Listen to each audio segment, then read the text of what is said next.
អស្ចារ្យមែនតើអ្នកមីងម្នាក់នេះឲ្យជាអ្នកដែលហ៊ានតតាំងឈរតតាំងពីសម្ដីជាមួយនឹងទាហានសៀមនៅថ្ងៃទី15ខែកក្កដាឆ្នាំ2025នេះផងដែរអ្នកមីងបានឆក់យកបេះដូងរបស់មហាជនកម្ពុជាហើយអ្នកមីង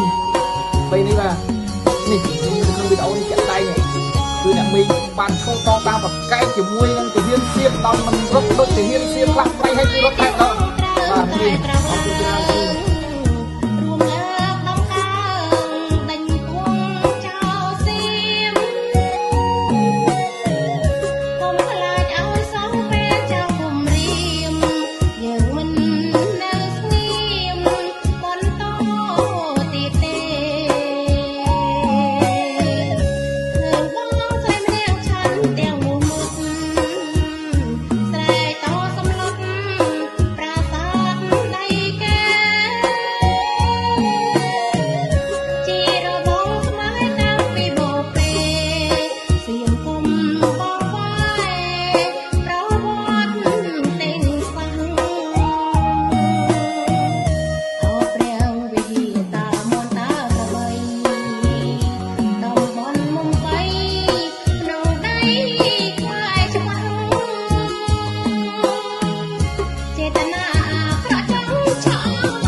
អស្ចារ្យមែនតើអ្នកមីងម្នាក់នេះឲ្យជាអ្នកដែលហ៊ានតតាំងឈរតតាំងពីសម្ដីជាមួយនឹងទាហានសៀម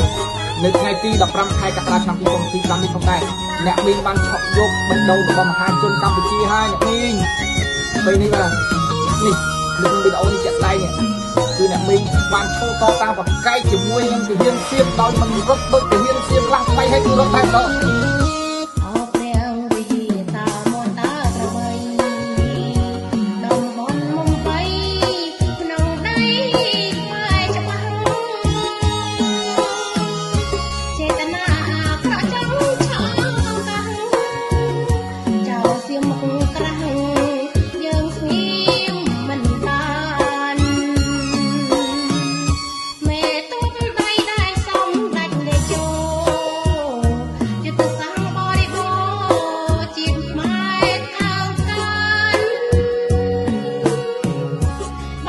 ឆ្លៀន